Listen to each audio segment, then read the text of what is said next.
Friday Fitness on a Tuesday.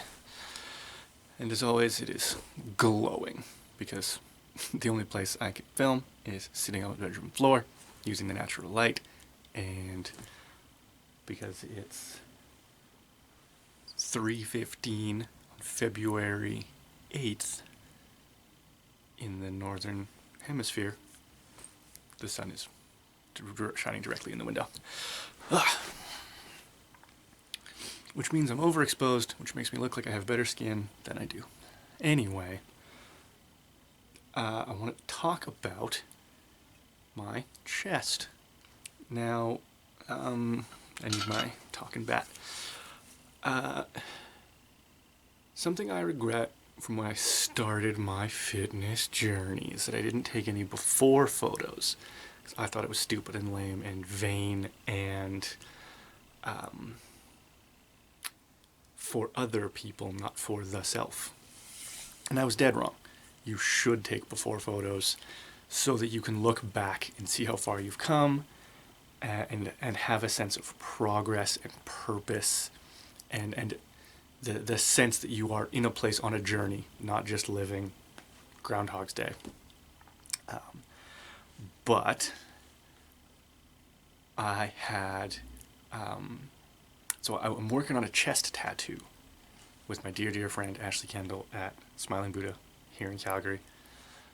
It's a privilege to get to work with her. And one day when I was there and we were talking about the first part of the design, there's 3 different things going on. You'll see them all eventually. Look how fucking bright that is.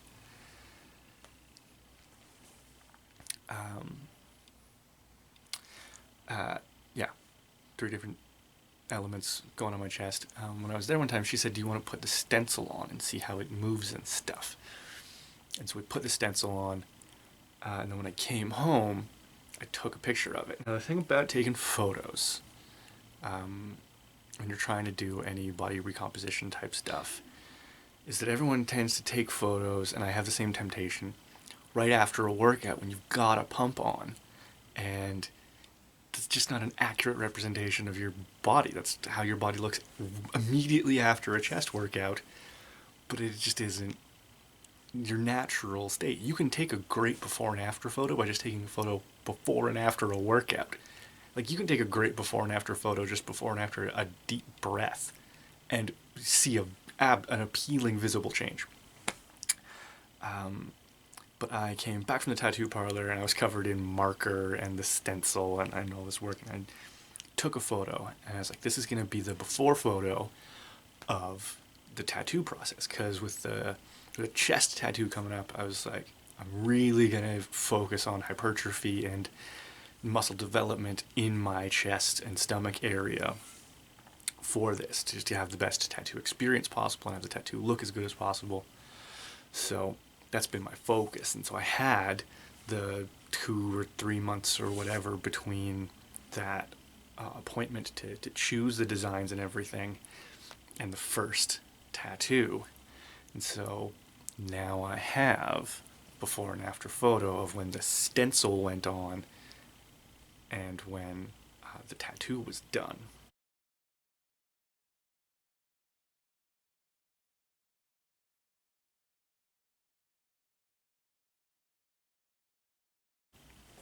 So both are not fresh from a workout. That's my normal walking around body. Don't have a pump on or anything like that. I did try a couple of times, because also the way you take a photo affects it so much. I tried to take more photos. The first one that I will have shown you now, I decided. The first one that I just showed you, was obviously taken in my filthy kitchen. I tried a bunch of times to recreate the photo exactly, to have a progress photo during the work, and I never could. I was never able to just be standing in the exact same spot, holding the camera the exact same way. It was always so clearly a different photo that that's what you would attribute any change to. And the same thing essentially happened at the tattoo shop. The photo I showed you, which is a mirror selfie that's been mirrored so that you can read it if you can read Latin. I took a before photo at the tattoo shop too and tried to take the exact same photo after the tattoo was done, and again, every single thing that I was using as a point of reference, okay, stand exactly here and hold the camera this high, blah, blah, blah. I was like, no, it's not the same photo. I'm overthinking it. I'm giving into perfectionism, but I think with internet culture the way it is, trying to take the most accurate photo, I think, is important, rather than, because like I said, you can make your body look a million times better in a million ways, right? You can just take a schlubby posture and think sad thoughts in some bad lighting, take a photo, and then immediately improve the lighting, smile a bit, and flex, and just pretend those are a month apart. You've got a great before and after photo there. So anyway, that's what I'm up to. And what I want to talk about is one thing I think I can add, because everyone has great chest routines. Believe me, for dudes, chest is covered. All the things you can do. There's a million great videos out there. One thing I think I can add, though, that I haven't seen anyone else talk about, is bicep push-ups. So I had the problem when I was doing push-ups. I could never feel my chest burn out. It was always my triceps burning out first, and that being the point of failure. And I even switched to doing inclined push-ups so that I could get more reps in, and then hope to feel my chest that way. And I still couldn't. I could never get a good mind-muscle connection and a good pump in my chest doing push-ups. But then through some other things that I saw, people talking about bicep push-ups or just supinated grip push-ups. And I thought, and I was correct, that if I do a set of bicep push-ups, just 10 of them inclined on a bench, I'll start to feel my chest and my arms will give out, or want to give out. They'll be the point of failure. Then switch to traditional tricep push-ups.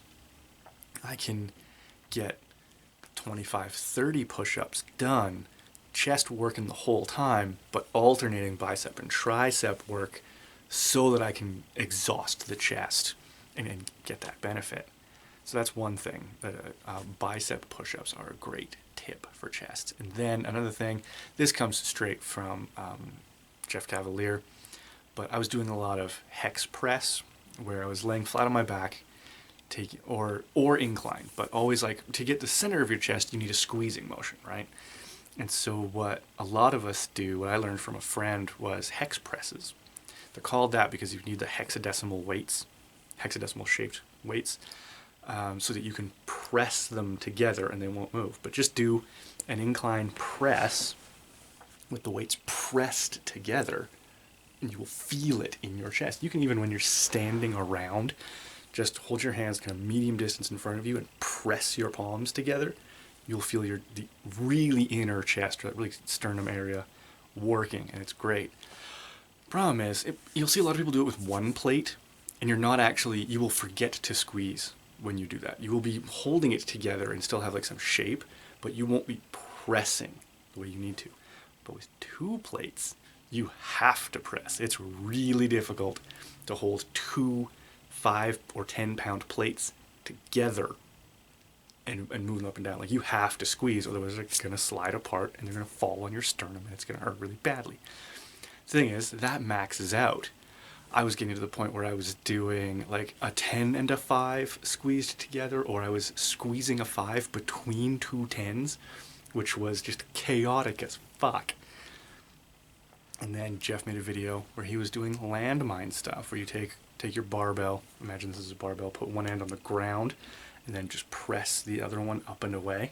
And yeah, if you just take your barbell like that, again, squeeze, don't hook it under. It'll end up happening, but that's fine. Focus on squeezing.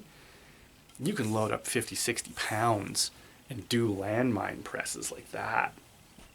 And it's great. It's because plate style hex presses will only take you to like 20-ish pounds, Whereas landmines, yeah, 50, 60 pounds, no problem. And then just traditional super heavy dumbbell presses, because that's what I have access to. And that's how I worked on my chest. The next tattoo coming up is lower down. It's on my sternum. It's in the center.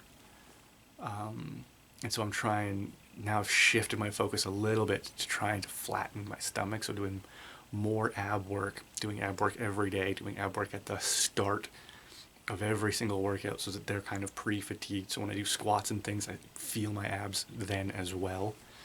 And yeah, hopefully I will have a great flat stomach for this amazing chest piece, or this like sternum piece coming up. And then there's a third thing that's going to tie it all together. Unless I run out of money, I'm going to have a great full chest tattoo finished in April. Yes.